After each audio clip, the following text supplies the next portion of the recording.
Hello everybody, I am Austin Dammer. Prophecies are like a pair of compass and a map. A traveler took along for a journey, to navigate a strange country, where he has never been to. So also, prophecies help us to know exactly where we are, and what tomorrow brings.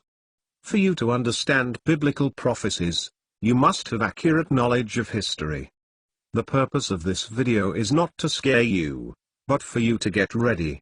Purge away every known sin, for Christ's second coming is 2 to 10 years from now. We don't know the day or time, but the compass in the prophecy is letting us to know we are living in the time of the last pope before Christ's second coming. The reason why many will doubt this video is the very same reason Noah's message was doubted and rejected. What is their reason? Normal activities were going on. Wickedness on the increase with no obstruction, no physical sign to prove Noah's message was real, until Noah entered the ark and the door of the ark was shut, and all of a sudden, the rain started and the floods came and sweep away unbelievers of the message. The same scenario the people of the earth is facing today. We are looking at Revelation chapter 17 and particularly the 8th king of the 7th. For you to understand the book of Revelation, you must first understand the book of Daniel. Point 1. Daniel chapter 2, Nebuchadnezzar dream of great image, interpreted by Daniel, identifies gold as Babylon, silver, as Mede-Persia, bronze, as Greece, leg of iron as Rome. The 10 toes of iron mixed with clay, Rome disintegrate into 10 nations, some of the nations strong like iron while others are weak as the clay. Point 2. Daniel chapter 7, identifies 4 beasts, and the 4th beast have iron teeth and 10 horns. The iron teeth represent the iron legs in the image in Daniel chapter 2, and the 10 horns represent the 10 toes of the image. We saw another little horn arise and uproot 3 horns. In this horn there are eyes and a mouth speaking great things against the Most High, and he wage war against the sent for time, times and half a time. Revelation 12 verse 14 also uses the same phrase time, times and half a time.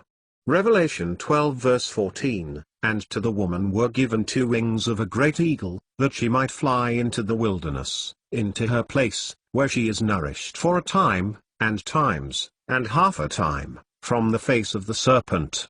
Verse 6, of the same chapter initially uses 1260 days to represent time, times and half a time. Revelation 12 verse 6, and the woman fled into the wilderness, where she hath a place prepared of Yahweh, that they should feed her there 1260 days.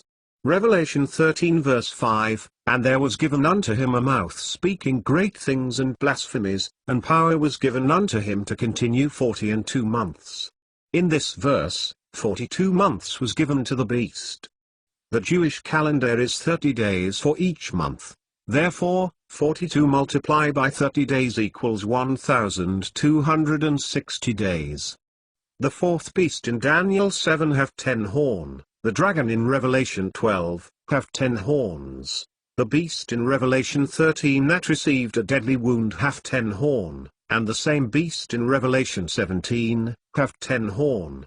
The little horn that have eyes and mouth, speaking great things which also make war with the saints, now appeared as a woman sitting on the beast, drunken with the blood of the martyrs in Revelation 17. So you will agree with me, we are looking at one entity.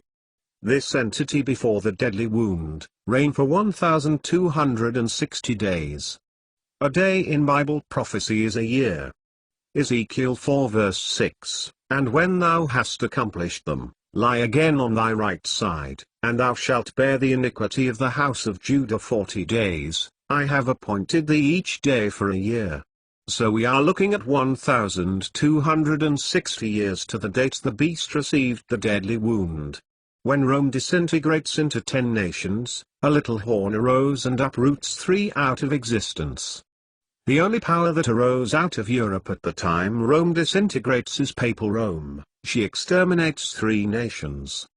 Matthew 24 verse 15, When ye therefore shall see the abomination of desolation, spoken of by Daniel the prophet, stand in the holy place, whoso readeth, let him understand. Daniel 11 verse 31, and arms shall stand on his part, and they shall pollute the sanctuary of strength, and shall take away the daily sacrifice, and they shall place the abomination that maketh desolate. The sanctuary of strength is no other place but heaven, where Christ entered with his own blood to intercede on behalf of man. The daily sacrifice is the daily confessions of sin to heaven, in which Christ take it upon himself, to approach the Father to have mercy upon the sinner. The little horn that arose, which is the papacy, and the Pope as the leader, pervert, and receives confession of sins and claims to forgive men of their sin. No wonder Paul expose him in 2 Thessalonica 2:4, who opposeth and exalteth himself above all that is called God, or that is worshipped, so that he as God sitteth in the temple of God, showing himself that he is God. So from the year AD 538, when that office was set up, and the saints were massacred in millions, to 1798, is exactly 1260 years. And in that 1798, the sitting Pope receives a deadly wound from the King of France. He took the Pope as a prisoner, and died in the prison. From that period, the popes were not allowed to have a particular territory to govern, and therefore lost their kingship authority. In Revelation 13, the beast received healing. In 1929, Vatican was officially handed back to the Pope, meaning Vatican got her independence from Italy, and once again the Pope becomes the king of the new sovereign state, and that is the healing of the wound. In Revelation 17, we saw a woman sitting on the same beast. A woman in prophecy represents a church. The woman in Revelation 12 represents Judaism, the official religion of the Israel nation, while the woman in Revelation 17 represents Roman Catholic Church, the official religion of Europe. Revelation 17 verse 9, and here is the mind which hath wisdom. The 7 heads are 7 mountains, on which the woman sitteth. Rome is built upon 7 hills or mountains. You can see the map showing the 7 hills. Revelation 17 verse 4, and the woman was arrayed in purple and scarlet color, and decked with gold and precious stones and pearls, having a golden cup in her hand full of abominations and filthiness of her fornication. You can see the purple, the scarlet color and the golden cup. In Revelation 17, the beast have fully recovered from her deadly wound.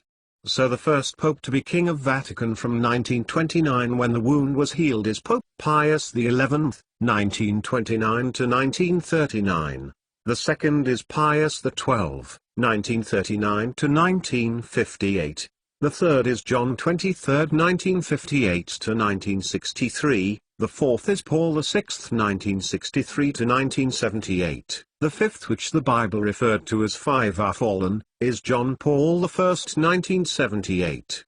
The Bible uses fallen to describe his assassination after 33 days in office. The sixth is John Paul II, 1978 to 2005. The seventh, Benedict XVI, 2005 to 2013, and Francis I.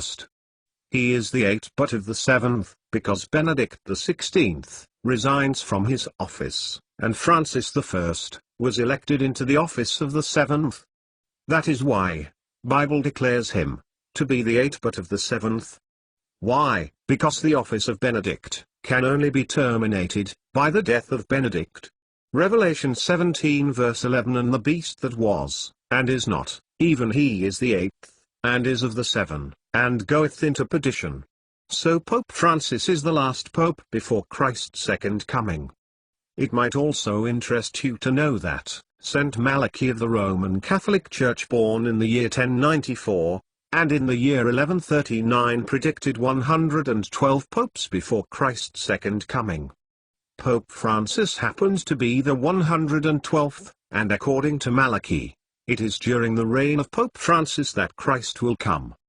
Let us briefly look at the last 3 popes of the 112 in Malachy list. The 110 pope is John Paul II. Saint Malachy described him, of the solar eclipse. He was born on May 18, 1920, a day of partial solar eclipse, died and buried on April 2, 2005, a day of total eclipse. He described the 111th Pope as the glory of the olive. That happens to be Pope Benedict XVI, and the symbol of the Benedict order is the olive's branch. The 112th Pope was described as Peter the Roman. Pope Francis' parents are Italians. He chose the name of Saint Francis of Assisi. He was born 1182, died 1226.